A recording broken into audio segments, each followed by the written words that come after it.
That's the Brooklyn Bridge. Bet you can get a lot of good bagels around there. Probably some good biscotti, some good coffee. Ooh, I think I need a trip to New York. Welcome back to American Sunrise.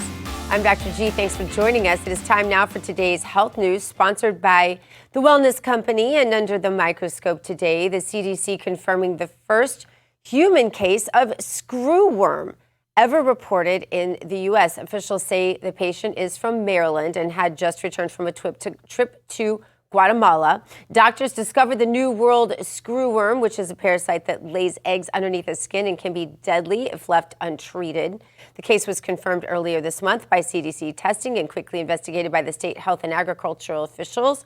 Along with the USDA, the parasite reportedly found in South America and the Caribbean.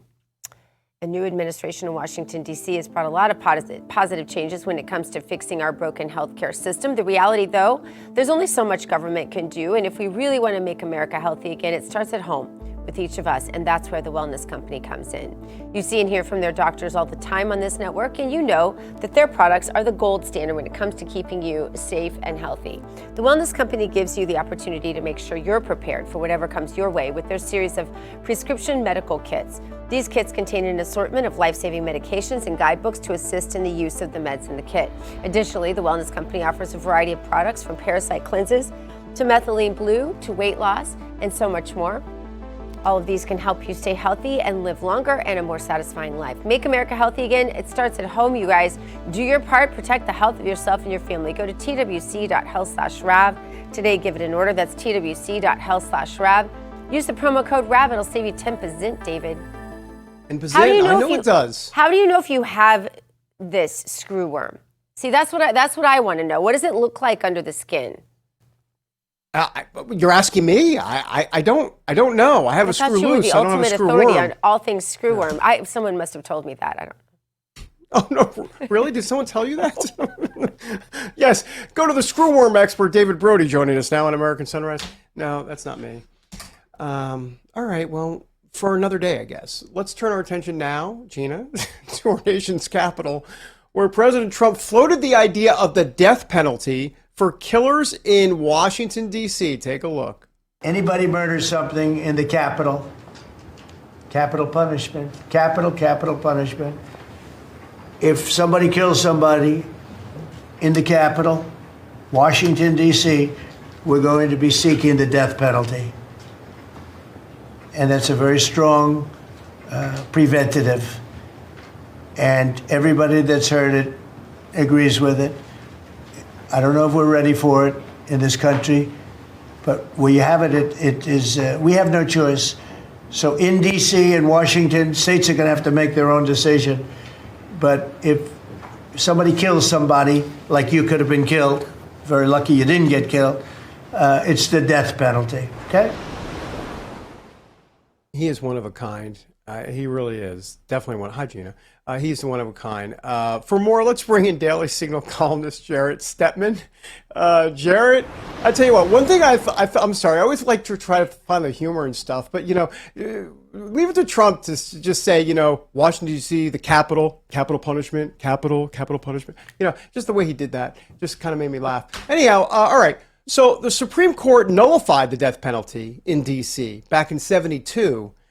So not quite sure how the administration is going to go about this exactly. Maybe they're going to try and have Congress change the local D.C. laws. Not quite sure. But I tell you what, once again, another norm broken by the president.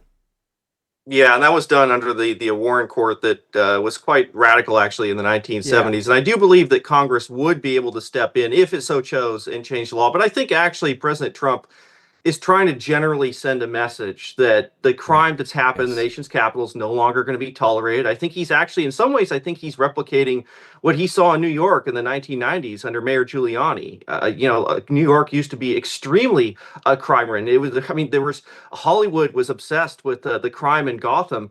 Things changed dramatically. It changed because of Giuliani approaching the broken windows policy, taking care of the petty crimes, and of course taking care of the big crimes too. And I think that that's what's going on in the nation's capital right now. I mean, anybody who's lived in D.C. for the last 10 years has countless stories. Look, I walked in into restaurants and a shooting's taken place just minutes later. And it's something that happens constantly. And frankly, this was all a choice by the city's leaders, because they were very soft on crime for a long time. And things are actually getting worse. They were getting better in the mid 2000s. They've been getting worse in the last few years.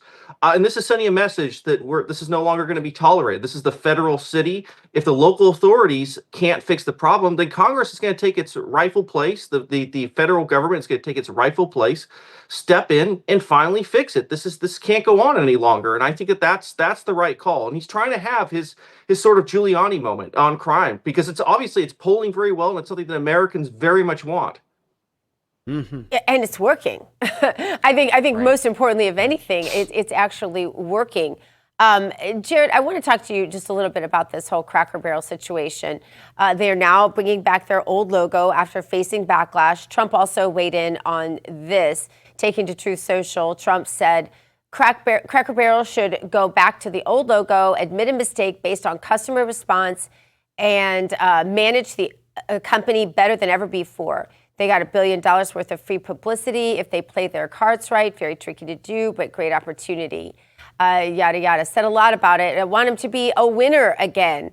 And that's really President Trump's attitude toward most things. But Cracker Barrel spent a lot of money making this happen. I think they were paying millions and millions just in consultants. They were going to spend $1 million revamping every single store. It was a $700 million project. Now what happens to all that money? Yeah, I think this is a real vibe check for Cracker Barrel. I think this is a decision that would have been made very normally in 2022, but a lot's changed since that time. I mean, this is sort of their Bud Light moment. I think they really need to have, I think President Trump actually said it right. This is their chance to actually have some publicity. A lot of people, unfortunately, I think have forgotten about Cracker Barrel. Mm-hmm. Go full return to tradition. Lean back into the things that people really appreciate about it. The people who are very loyal to Cracker Barrel like that tradition. They like the fact that it seemed very homey in a lot of these restaurants, that it seemed like something that was very familiar to them. Go fully back into that tradition. I mean, this is how a lot of popular culture is now starting to move. Don't go into the 2020 to 2024 kind of revamp, the kind of, we're going to speak to modern audience. People want tradition, and I think that they're going to like that. And actually, this is probably their best chance. That people are talking about Cracker Barrel more than they have in probably decades, maybe ever. So I think this is a great opportunity for them to say, you know what, we messed up, and we're going to lean back into what made us great. And so I think that it's a great opportunity. Jared, if they really want to do something to make money again and make up for all the money, I can tell them exactly what they could do today.